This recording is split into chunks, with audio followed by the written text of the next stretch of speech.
Ассаламу алейкум, Россиядагы жердештер, Кыргызстандагы жердештер, баарыңыздар саламатсыздарбы, амансыздарбы? Бүгүн биздин жакынкы кезектеги чыгарылыш Жөнөкөй ТВ каналынын кезектеги чыгарылышына көп жаштарды жакшылыкка үгүттөгөн, көп жакшы тренингтерди алып барган жана өзүнүн ишин жакшы билген байкебиз Айбек Исмаилов байкебиз бизде конокто.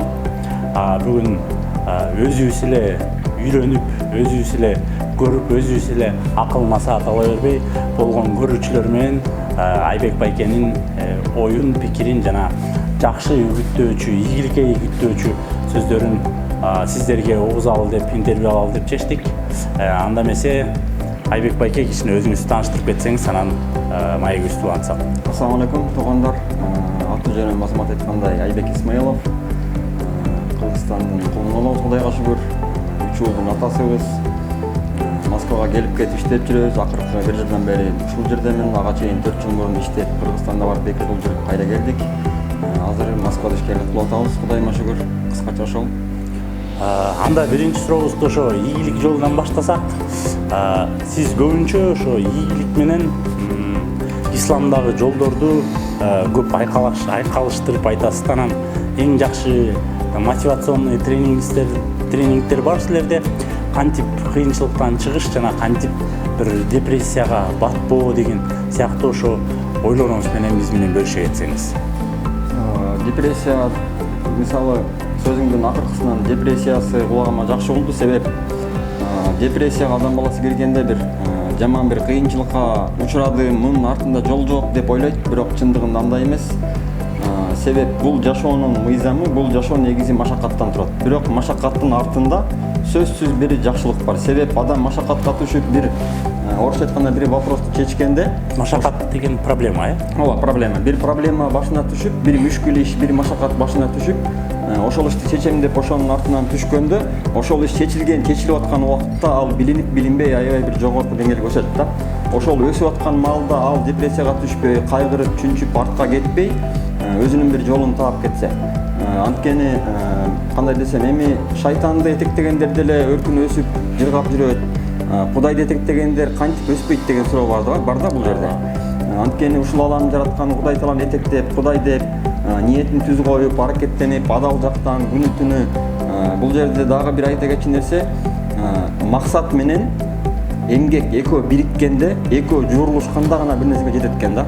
Адам максатты өзүнө алып, бирок ошонун үстүнөн эмгек кылып, аракет кылып, ошонун үстүнөн иштебесе, анын артында бир тыянак жок. Анан барып ал өзүң айткандай депрессияга түшөт.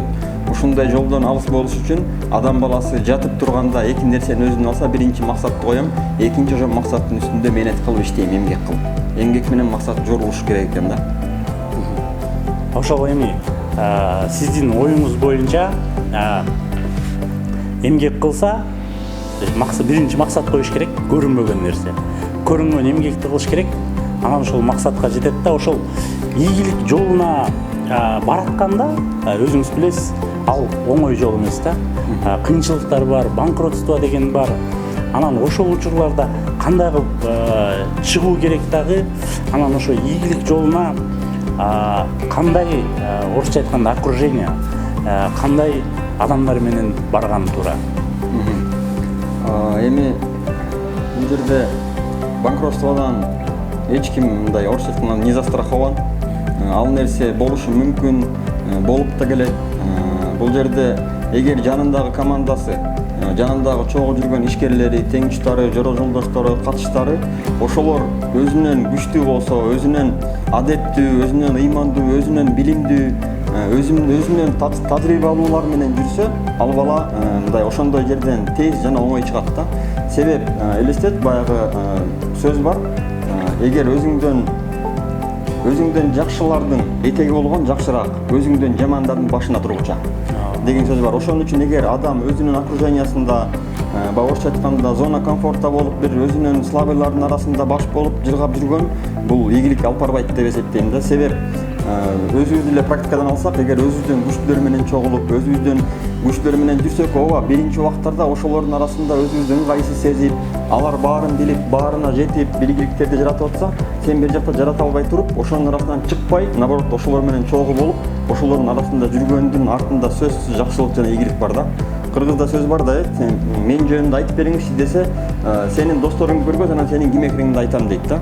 Ошон үчүн ар бир адам өзүнүн тегерегин, өзүнүн сүйлөгөн сөзүн, өзүнүн баарлашкан досторун эмне жөнүндө көбүрөөк сүйлөшөт, ошол жөнүндө өзүнчө бир жалгыз уктар алдындагы, жаңы ой оңгон алдындагы ошондо ойлонуп, ким менен жүрөм деп изилденсе ал нерсе өзү чыгып калат да. Анан бул жерде киши өзүн кимдейлер менен кандай жүргөнүн кантип билип алат. Ал мисалга ошол эле орусча айтканда внутренний диалог. Ошол внутренний диалогту адам ошону контролдобой, ошону карабай эле бир нерселерди ойлоно берет да. Самоосознанность, осознанность жок. Осознанность болсо, мисалы жакшы жөнүндө ойлоп атамбы, жаман жөнүндө ойлоп атамбы, ошону тескеп, анан жок бул туура эмес ой. Туура эмес ой качан келет? Туура эмес ой, туура эмес жерде жүрсө, туура эмес кишилер менен сүйлөшсө, туура эмес нерселерди окуса, барып ал уже адат койдот экен да. Анан адаттын аягы уже адамдын күнүмдүк жашоосу, аягында анын жашоонун бир тарыхка ошол нерсени калтырып кете берет экен да. Баягыда бир акыркы жолу бир жакшы тренинг өткөнбүз да. Ошондо бир ийгиликке бизнесте, предпринимательствода ошо дин жолу менен анан предпринимательство экөөнүн айкалышкан жеринде туура тандап ишти ыплас иш менен эмес, туура иш менен кыла турган жөнүндө ишине баяндадыңыз эле, ошол жөнүндө айта кетсеңиз. Ал жөнүндө эми ар бир иш бул адал болгону кээ бирлер айтат, мисалы спиртной жөнүндө мисал келтирсек болот да. Мисалы арак сатып иштегендер мен ичкен жокмун, башкалар эми алып ичип атат, алар мусулман эмес деген сөздөр бар. Ар кандай бир жагымсыз, кызыкча айтканда баягы Кудайга жакпаган нерселер менен алектенген кишилер деле, алар деле байып, алар деле бутуна туруп атат. Бирок ал жерде бир нерсе бар. Мисалы адам баласы эки жүздүү болбош керек. Мисалы мен мусулманмын, кыргызмын дегенден кийин баланча нерселерге мен каршымын деп кайра ошол ишти өзү колдогон бул кайчылаш нерсе да. Кайчылаш нерсе. Ошон үчүн өзүн да алдабай, Кудайды да алдабай, ал жерде бир жаман ишти кылып аткан болсо, ошол ишти ниетинде оңдоп, бир жылда, жарым жылда, 3 айда муну жакшы жакка оодарып, бул жаман ишти жыйыштырып, жакшы ишке өтөм деп ниет кылып кадам шилтесе эле, бул сөзсүз келет да. Анан орусчадагы сөз бар, золотая середина деген нерсе бар. Пайгамбар саллаллаху алейхи айткан, алтын ортону тандагыла деп. Дин деп дүйнөнү таштабагыла, дүйнө деп динди таштабагыла деген. Ошон үчүн бул жерде динди тандап, дүйнөнү, бизнести бардык жерде жаман, туура эмес, Кудайга жакпайт деп алыс болуп кетип, көп адамдар адашып кеткендер бар. Же болбосо кайра эле ошол убакта дүйнө деп динди жыйыштырып, Кудайды жыйыштырып койгондор да бар. Ошон үчүн алтын ортону тандаш үчүн кайра эле бул жана мындан алдын айткандай эле тегерек окружение, өзүбүздүн теле теңдештер, тегеректер жүргөн жер, окуган китебибиз, көргөн кинолорубуз, сүйлөшкөн сөздөрүбүз ошол жерге көңүл бурсак эле, Кудай буйрса, кандай бир адам бир жаман акыбалда болбосун, эгер тегерегин оңдосо, жакшы китептерден үлгү алып окуса, ниетин оңдосо, сөзсүз ал бир жакшы ийгиликтерге жетет деген ойдомун да. Анан дагы айта кетчү нерсе ушу Москвада орусча айтканда бытует мнение да, что көбү келип жаман жолго түшүп, бузулуп, диндей болду, мындай болду, москвачылык деген жаман кептер бар да. Бирок ошол эле маалда канча кыздарыбыз өзүнүн ишин ачып, Москвадан өзүнүн ордун таап, Бишкекте салынып аткан үйдүн баарын ошолор алып, Кыргызстанга болгон инвестицияны биз салып жатабыз да. Ошондо сиздин оюңуз боюнча ошо жанагы ойлорду, начар ойлорду канчалык чындыгы бар, жана эгер ошол чындыгы көбүрөөк боло турган болсо, биз ойлогондон жана ошолорду кандай кылып бирден экиден эмес, массалык көпчүлүк түрдө жакшы жакка үлгү бергендей кылсак боло калат. Бул жерде кыргызда бир улуу сөз бар. Мээнет, эмгек бул жалпак, бакыт бул тоголок деген нерсе да. Ошол эле биздин Кыргызстандан бул жака иштейм деп келген жаштарыбыз ушул жака келатканда өзүнө бир жакшы максат коюп, жакшы бир ниетин оңдоп, жакшы мээнет кылам, жакшы ийгиликке жетем деп эгер бияка аттанса, ал кишиде сөзсүз ийгиликке жетет да. Ал туткучуктун улуу бир сөзү бар.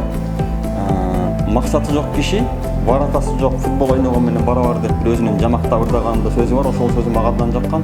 Чындап эле эгер Москвага иштегени келаткан бир кыргыздын уулубу, кызыбы, жашыбы, карысыбы келатканда бир определенный бир так коюлган максаты болбосо, ал баягы футбольный полега чыгып баратасы жок топ ойногон менен бара берет. Канча топ теппесин баары гол кирбейт, жыйынтык жок деген сөз да. Ошон үчүн бул жака келатканда жакшы ой, жакшы тилек менен келип максатын коюп, ошол жерден мен бакыттуамын деп жакшы ниетте аттанып келсе, Кудай буйрса жакшы ийгиликке жетет деп ойлойм.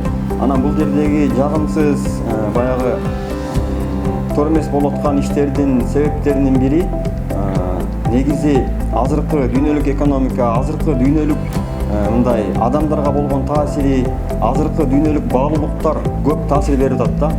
Акыркы мисалы мына 91-жылдан бери карай ортодо бир ушундай кыйын убакыт болду. Ал убакытта орусча айтканда эстафета выживания убактысы болду да.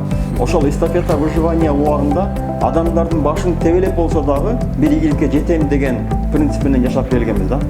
Эми азыр Кудайга шүгүр 2005-2010 жылдан бери иш кылганды, ишкерлик кылганды, ар кандай бир 1+1, 2 эмес 1+1 11 кылганга үйрөндүк. Азыр уже элдин дени башка, элдин ынтылганы башка, мүмкүнчүлүк көбүрөөк. Ошол 91-95-2000 жылдарга караганда.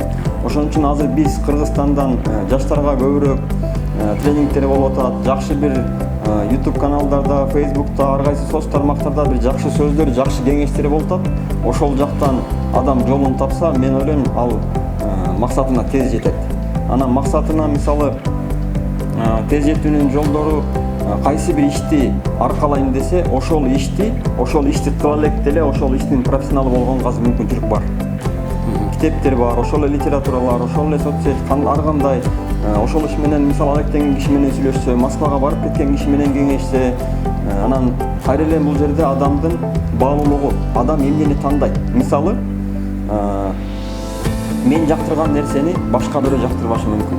Башка бирөө жактырган нерсени мен жактырбашым мүмкүн. Ошон үчүн биз баардыгыбыз ынтымактан жапатырма жакшы ишти, жакшы сөздү, ынтымакты биз жактырсак, анан ынтымакты, жакшылыкты жактырбагандардын саны азайып, мен ойлойм, жакшы жака оют депчи. Анан дагы азыркы учурда Москвага ошол эле учурда жакшы жетип жетпей эле келгендер абдан көп. Анан ошолорду мисалы каяктан тапса болот? Аларды клубда, бир нерсе ичимдик иче турган жерлерде, анан эртең менен метрого түшүп калсаң көп чыгып калышат да. Анан ошол боюнча дагы ошолорду бир мисалы алар киного, театрга, балетке барбагандар да. Анан биздин өзүбүздүн дагы немебиз бар да, кичине ментальность бар да. Ошондой жерлерге көп бара бербейт, анткени айылдан эле келгенбиз, андан рахат алууну билбейбиз да. Ошондой жерлерге үгүттөсөк, ошондой жерлерге бара турган болсо, жума күнү мечитке барат, суббота күнү клубка барат дегендейчи. Ошондой жерлерге үгүттөш үчүн кандай бир инструменттерди колдонсок болот? 600 000 болсок, кыргыздарчы ошонун основной масса жашта. 400 000, 500 000 жакын жаштар да. Анан өзүңүз көргөндөй, ошо киного деле, бизнес тренингтерге деле баягы эле келген эле ийгиликке жетем дегендер келет. Анан кандайдыр бир биз улуулар, мурунку келгендер. Алар үчүн менин оюмча биз жоопкерчиликтүүбүз да. Анткени биз алар бузулуп баратат, менин балам эмес, мен аны тааныбайм деген туура эмес болуш керек да. Буга кандай карайсыз? Ооба, бул да бир аябай чоң көйгөй. Себеп Кыргызда дагы бир улуу сөздү эстеп отурам. 50 жылда эл жаңы деген сөз бар. 50 жыл сайын эл жаңырып турат. Азыр биздин түшүнүгүбүз, негизи адам баласын түшүнүк башкарат экен да. Жашоого болгон түшүнүгү, ата энеге болгон мамиле жөнүндө түшүнүгү, жашоого болгон мамиленин түшүнүгү, ошол түшүнүктү өзгөртчү жолдор, ошо өзүң айткандай биздин милдетибиз ошол жерде туура түшүнүк берүү. Туура түшүнүк, туура таасир келтиргенди баарыбыз биргеликте ушунун үстүндө иштесек, Кудай буйрса бир жакшы ийгиликке жетебиз деп ойлойм. Анын жолдору кайра эле жакшы жактан үлгү көргөзүү биринчиден, экинчиден ошолорго бир мындай жолун таап алар менен кыргызча айтканда алардын жүрөгүн бир нерселер менен алышыбыз керек. Үлгү менен болобу же бир белек берип болобу. Мисалы ошол учурда пайгамбарыбызга Алла Таала айткан, эгер сен жумшак болбогонуңда жаныңдагылар тарап кетмек деген да. Мүнөзүң жумшак болбогондо жаныңдагылар тарап кетмек деген. Демек биз дагы жумшактык менен, адилеттүүлүк менен, баягы берешемдик менен, жакшылык тилөө менен ушул нерсеге аттансак, Кудай буйрса жакшы болот. Өзүң айткандай биз чындап буга милдеттүүбүз, биз буга жоопкерчиликтүүбүз. Мисалы мен 9-10 класс, 11 класс окуп жүргөндө эми ар кандай тамекиге, аракка жумшагандар көп болчу. Азыр Кудайга шүгүр аны аз дегим келет. Бирок бул жерде баягы медалдын бир тарабы бар, анан бир тарабы бар. Бирөөнө ооба азыр Кудайга шүгүр баары жакшы болуп, баары имандуу болуп, мечиттер толуп калды дегендей сөз чыкса, экинчиси айтат, жок, сиз бияк жагын көргөн жоксуз, бияк жагы да өсүп атат деп. Ошонун үчүн эки жак тарап тең өсөт экен да. Эки жак тарап тең өсөт экен, ошого эми түшүнгөндөр биз көбүрөөк жооптураакпыз. Эки адам урушуп кетсе, ошонун кимиси билимдүүрөөк, илимдүүрөөк, түшүнүктүүрөөк болсо, ошол урушкандын себеби кандай болбосун, ошол илимдүүрөөк күнөөлүү болуп чыгат да бул жерде. Себеп түшүнгөн инсандар ушул жакшы нерсеге, ушул жаштардын жашоого болгон түшүнүгүн өзгөртүшкө биз көбүрөөк салымыбызды кошуш керек деп ойлойм. Ага ошол эле массалык маалымат каражаттары азыр Кыргызстанда Кудайга шүгүр кино тармагында жакшы тартып, жакшы деңгээлде тартып атышат. Ошолор мындай орусча айтканда поучительский смысл менен жакшы кинолорду тартса, анан ата-энелер дагы көбүрөөк буга салым кошуш керек. Себеп үйдө отурган бала үйдөгүнү көрүп, эртең сыртка чыгып ошол нерсени кылат. Адам түшүнүгүнө жараша жашайт дегендей, адамдын түшүнүгү, мисалы, мен эмнеге арак ичпейсиңер деп сураса, мен айтам, мен ага түшүнүгүм баланча. Ал нерсе менин жашоомо пайдап келбейт, зыян алып келет. Эң биринчиден Кудайга жакпайт. Кудай бул нерседен кайтарган. Эмнеге бул нерседен кайтарган? Себеп Алла Таала айткан, арак ичсеңер акылыңарды ороп калат. Акылды ороп калган нерсе, демек менин акылымды бир нерсе оросо, андан кийин мен акылсыз иштерди кылам. Ошон үчүн Кудай Таала аны менден кайтарган деп буга болгон түшүнүгүм ошондой. Эми биздин кийинки муундардагы алардын түшүнүгү кандай бир нерсеге бир жактуу болсо, анда алар ошол жакты көздөй ойт.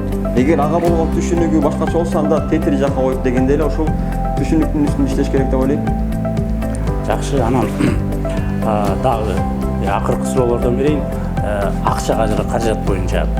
Каражат азыр Москвага келип иштеп, акчанын мен ачыгын айтканда, менин билгенден туура эмес колдонгондун айынан 5 жылдабы, 10 жылдабы, 15 жылда кетип кала турган Кыргызстанга барып, иштебей жашай турган мүмкүнчүлүк бар да, чынындачы.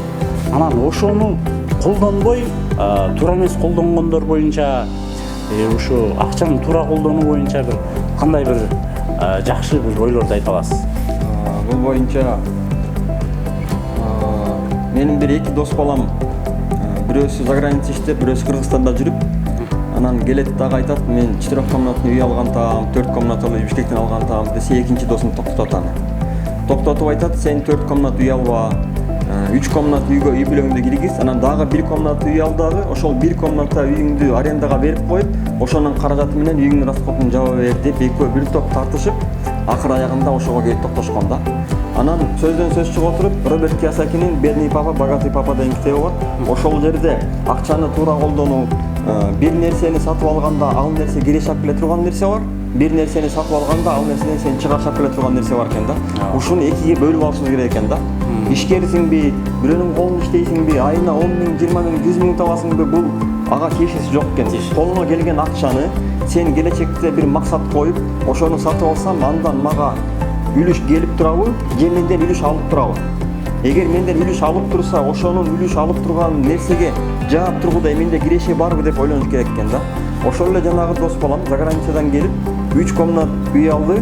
Ошол эле райондон 4-көнү дагы однокомнатный үй алып туруп, однокомнатныйды арендага берип, ошондо арендадан келген акчаны квартплатасына, суусуна, ошол эле майда чүйдө коммунстугаларга, даже балдарды мектебине чейин жарап атат. үй бүлөм менден акча сураган жок, бизнестен сууруп үй бүлөмө бербей элем. Ошол квартираны алганым туура болуптур деп, аябай туура чечим болуптур деп ушул күнгө чейин ыраазы да. Демек бул жерде кайра эле акчага болгон, акчаны туура колдонууга болгон түшүнүктү өзгөртүп, ошонун бир жолдорун издеп табыш керек. Бул жерде Кудай Таала бизге салынган, арабча гариза деп коет, салынган нерсе бар. Бул салынган нерсе ошол эле кайра адилеттүү болуу, берешем болуу, чынчыл болуу, адамдын өзүнүн нухурат түбүндө бар да.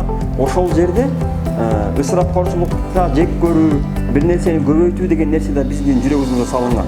Ошол нерсени кайра эле интернет булактарынан, YouTube'дан азыр көп тренерлер бар, көп жакшы кеңештер бар, ошолорду угуп, акчаны туура колдонуп, мисалы бирөө эптеп $3000 табат да, эртең барып машина сатып алат. Ал машинеси айына $100-200 акча сорот. Ошонун ордуна ошол $3000 бир ишканага салып, ошол жактан айына бир канча акча келгидей кылып туруп, даярдап, ошол алган машинесинин расходун жаба тургудай бир булак пайда кылып, анан бир нерсе сатып алса, бир тез убакыттын ичинде жакшы нерсеге жетеби деген ойдомун да. Эң туура. Мен да сиздин оюңузга кошулам. Аябай жакшы акыл насаат айттыңыз. Чындыгында сөзсүз эле 100 000, 200 000 табыш керек эмес.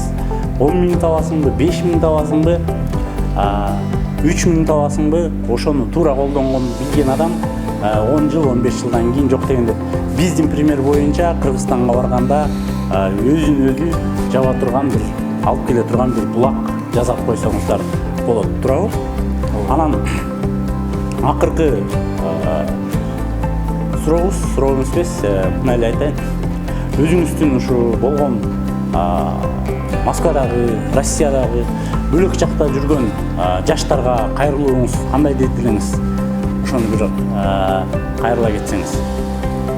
Мен кайрыларым баягы акыл үйрөткөндөй болбой эле, бирок адам баласы эскертип турган бирибизге пайда. Мен эскерте кетерим, кандай бир туура эмес жыйынтык болсо, ошол жыйынтыкты унутпай, ошол туура эмес болгон ишти унутпай, жыйынтыгы жаман экенин түшүнүп, ошол нерсени кагазга жазып болсо дагы, ошону алып жүрүп эсинде тутса, кийин ошол ишти кайра кылбагыдай. Бул жерде адам баласы бир нерсени 10 жолу кылса, 10 жолудан кийин ал автоматтык түрдө кыла берет.